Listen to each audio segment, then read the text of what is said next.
कैसे कैसे मंत्री बना दिए सरकार ने। परसों मैंने 2 मंत्री के बारे में कहा कि उनके जो कारनामे क्या थे, और जो एक कल वाले मंत्री हैं उनका जो है ये बयान है कि कर्मचारी या तो हमारे साथ खड़े रहें तो उनको वो मिलता रहे जो हम दे रहे हैं, अन्यथा जो मिल भी रहा है ना इसको भी हम काट देंगे। अरे मंत्री महोदय, आप ठेकेदार हैं क्या, या और हम आपके वो हैं नौकर हैं क्या? तुम्हारा दिल करेगा काट देगा और तुम्हारा दिल करेगा बढ़ा देगा हमारी सैलरी। कौन होते हैं आप? अपने गिरेबान में देखिए, झांक के देखिए अपने गिरेबान में। मैं आपके माध्यम से उन मंत्री से पूछना चाहता हूं कि आज पूरी जनता, पूरे प्रदेश की जनता आपसे पूछती है। पहला सवाल, क्या आपका 20,000 बिल आता है टेलीफोन का? अगर 20,000 बिल आता है, नहीं आता है, अगर आपका 20,000 बिल नहीं आता है ना, तो बाकी पैसा कहाँ डालते आप? अगर आप में शराफत होती, क्योंकि 500 रुपये काफ़ी होता है टेलीफोन का बिल, तो वो 19,500 रुपया वापस क्या करते यार महीने। दूसरा सवाल, क्या वो इतना सत्कार, आदर सत्कार करते अपनी कॉन्स्टिट्यूंसी में कि वो 95,000 जो सत्कार भत्ता ले रहे हैं, क्यों उनका खर्च हो जाता है? मुझे बताएं, कोई एक आदमी मेरे को बताया कि जो माननीय मंत्री जब वो अपनी कॉन्स्टिट्यूंसी में जाते हैं तो वो जो ना लोगों को टोपियां बनाते हैं, शॉल डालते हैं, बल्कि लोग उनको टोपी और शॉल नहीं डालते हैं। नंबर 3, मैं ये भी पूछना चाहता हूँ कि माननीय मंत्री जी का इस पर क्या कहना है कि जो प्रदेश के जो ये 2 मंत्री थे जिन्होंने अपने आशियाने उस पर ऑफिस पे इतना खर्चा कर दिया, करोड़ों का खर्चा कर दिया है, उस पर उनका क्या कहना है? तो ये जो 3 सवाल है, ये पूरी जनता, प्रदेश की जनता उनसे जानना चाहती है। प्रदेश की आर्थिक स्थिति के लिए अपनी गाड़ी, सरकारी गाड़ी छोड़ देता हूँ। अपनी जो टेलीफोन के 20,000 का जो भत्ता मिलता है उसको छोड़ देता हूँ प्रदेश के हित के लिए। अपने 95,000 की जो आपका सत्कार भत्ता है उसको छोड़ देता हूँ प्रदेश हित के लिए। तो क्या बात होती? धर्माणी तुम एक काम करो, कुर्सी छोड़ो आराम करो। धर्माणी तुम एक काम करो, कुर्सी छोड़ो आराम करो। धर्मानी जी ने हमको नसीहत दी है। कहते हैं कि कर्मचारी अपनी राजनीति चमका रहे हैं, तो मैं धर्मानी जी को इस मंच से कहना चाहूंगा कि धर्मानी जी, हमें यहाँ पर चूर चूर हो जाएगा, हमसे टकराएगा, चूर चूर हो जाएगा। महोदय, हम लोगों को 25-25, 30-30 साल हो गए, एक से बढ़कर एक मंत्री और मुख्यमंत्रियों के साथ काम करते हुए, जो कर्मचारियों को भी समझते थे और उनका दर्द भी समझते थे। धर्मानी मुर्दाबाद, मुर्दाबाद, मुर्दाबाद। धर्मानी मुर्दाबाद, मुर्दाबाद, मुर्दाबाद। धर्मानी मुर्दाबाद, मुर्दाबाद, मुर्दाबाद। एक साल का भी अभी एक्सपीरियंस नहीं है सचिवालय का, आप हमें क्या नसीहत दे रहे हो? मुझे तो साथी यह भी लग रहा है, मैं प्रदेश के मुख्यमंत्री श्री सुखविंदर सिंह सुक्खू को कहूंगा, माननीय मुख्यमंत्री महोदय को, कि हो सकता है ये मंत्री महोदय सरकार की छवि खराब करने के लिए उन्होंने जानबूझकर ऐसी स्टेटमेंट दी हो, ऐसा भी हो सकता है। साथियों, अपने साथी श्री साहिल जी से कि वो अपने विचार रखें। श्री साहिल जी,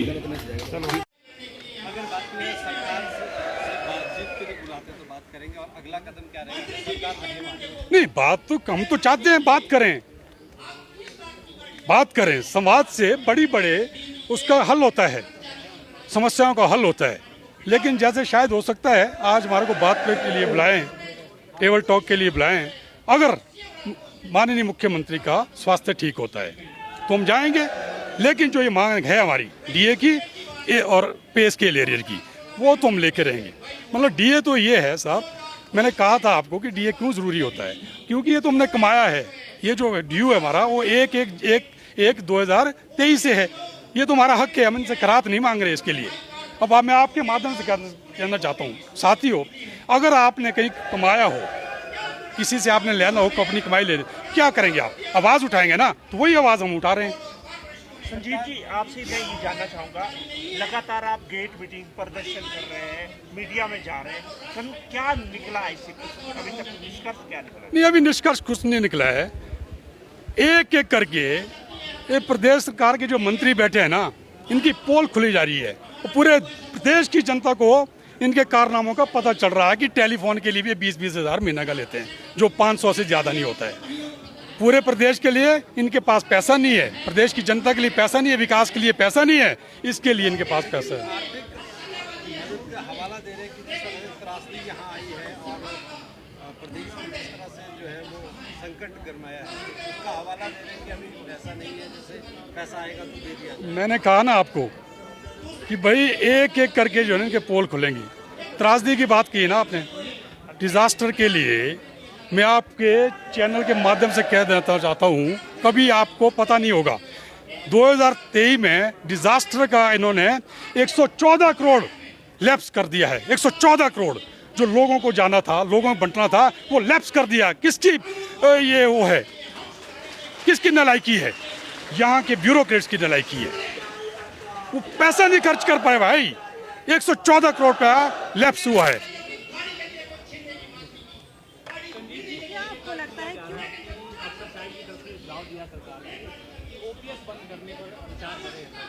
अरे ये जो अफसर लोग पता क्या समझते हैं, ये संजीव कुमार नेता है ना, अरे इनको ये नहीं पता 35 साल हो गए मेरे को कर्मचारी की राजनीति करते हुए थे। ये ओपीएस अब बंद करेंगे, हो सकता है कहीं ऐसा, ये इनकी टैक्टिक्स है, ये चाल है इनकी।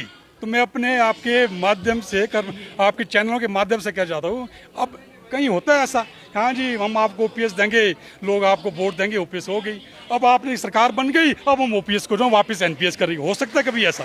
तो ये लोगों को बेवकूफ़ बना रहे हैं, ये सोचते हैं कि हाँ जी, कह रहे हैं कि आप कुछ कर्मचारी नेता नेतागिरी चमका रहे हैं और साथ में ये भी कह रहे हैं हमें और वर्गों का भी सोचना है।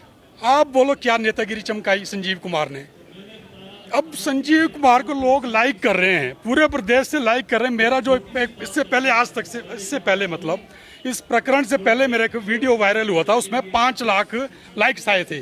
कोई है प्रदेश में कोई नेता जिसकी और जो परसों वाली मेरी वो है स्पीच है, उसमें कहते 6 लाख बोल रहे हैं, 6 लाख से भी ज़्यादा व्यूज़ हो गए हैं। तो मैं इससे जो दमानी जी है ना आपके, इनको पूछना चाहता हूँ, अब नेता आप है कि मैं हूँ? आप तो मंत्री हैं यार, कभी आपकी बाइट पे इतने लाइक्स आए? आपने कल बाइट दी, 2 मिनट की बाइट, उसको भी पढ़ के उस बाइट को दे रहे हैं। कैसे कैसे मंत्री बना रहे हैं, और वो बाइट दे दी आज के इस संवेदनशील जो आज का ये है ना, क्या कहते हैं परिस्थितियाँ हैं, यहाँ जो प्रदेश का कर्मचारी और अधिकारी डीए मांग रहा है, और ये बोल रहे हैं कि नहीं डीए तो छोड़ो, जो आपको हम दे रहे हैं हम उसको भी छीन लेंगे।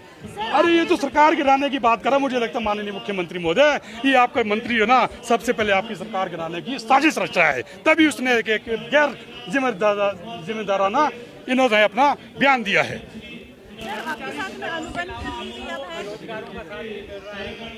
कर्मचारी संगठनों के अलावा बेरोजगारों का साथ नहीं मिल पा रहा है आपको, क्या मानते हैं कि बेरोजगारी की एक बड़ी समस्या है और सरकार जानती? बिल्कुल, बेरोजगारी की तरफ इनको कोई ध्यान ही नहीं है। माननीय मुख्यमंत्री जो आया उसको जो है ना री एम्प्लॉयमेंट एक्सटेंशन दे जा रही। इधर एक राम सुहाग सिंह जी हैं, उनको री एम्प्लॉयमेंट नहीं भाई साहब, उनको री एंगेजमेंट हाँ वो दी गई उनको। मतलब हैरानी होती है यार, अरे पहले ही उसकी तनख्वाह दी जाए 3-3 लाख है, क्या जरूरत है अभी उसको देने की, री एंगेजमेंट देने की? औरों को री एम्प्लॉयमेंट और उसको री एंगेजमेंट, पूरे भत्ते पूरे लाखों रुपया का। क्या क्या कंट्रीब्यूशन उसका प्रदेश के लिए, बताइए जरा मेरे को, क्या जरूरत है प्रदेश को कि उसको बार बार उसको री एम्प्लॉयमेंट बंद होनी चाहिए और नए युवाओं को रोजगार। बिल्कुल बिल्कुल, इस तरह से कई आईएएस अफसर है। एक दीपक सानंद जी को मुझे पता चला कि उनको भी बहुत सारे लाभ दिए जा रहे हैं, पता नहीं इसके बारे में मेरे पास मालूम। इसी तरह कई आईएएस अफसर हैं। एक मेरे पास सुबह फ़ोन आया, वो फ़ोन मुझे आता है ऊना से, वो रिटायर्ड आयुर्वेदिक अफसर थे। वो कहते हैं कि एक धर्मशाला में ओएसडी लगाया गया है, उस ओएसडी 2 साल पहले रिटायर हो गया है, उसकी जो पेंशन है वो 1.5 लाख है, अब उसको री एम्प्लॉय किया गया है 80,000 रुपया दिया जा रहा है, ऑफिस दिया जा रहा है और गाड़ी दी जा रही है कि आयुर्वेद डिपार्टमेंट तो अपने आप में एक यार गरीब डिपार्टमेंट है, तो क्या जरूरत है उसको वहाँ बैठाने की ओएसडी, जहाँ आप चाहेंगे वहाँ ओएसडी, वहाँ पे ओएसडी। तो इसीलिए तो हालात ठीक नहीं है, अब जागना पड़ेगा। मेरे साथ पूरा प्रदेश का कर्मचारी आ चुका है, चाहे वो कॉन्ट्रैक्ट वाला है, चाहे वो आउटसोर्स वाला है, चाहे वो कोई भी कर्मचारी है। अभी 262 रिपोर्ट की बात आई, ठीक है, सचिवालय में 82 लोग आने थे, सारी फॉर्मेलिटी सारी वो पूरी हो चुकी है, लेकिन उनको अपॉइंटमेंट नहीं दे रहे हैं। तो ये बहुत बुरा हाल है। आवाज़ तो किसी न किसी को उठानी पड़ती थी, लोग डरते थे। आज भी देखो प्रदेश का जो कर्मचारी जो अपने आप को तथाकथित नेता बनते हैं, किसी की आवाज़ नहीं गूंज रही है।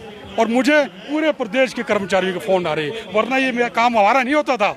पहले तो डिपार्टमेंट वाले बाहर जाते थे, उसके बाद जो है सेक्रेटरीट वाले बाहर आते थे, आज सेक्रेटरीट वालों को बाहर आना पड़ा। धन्यवाद।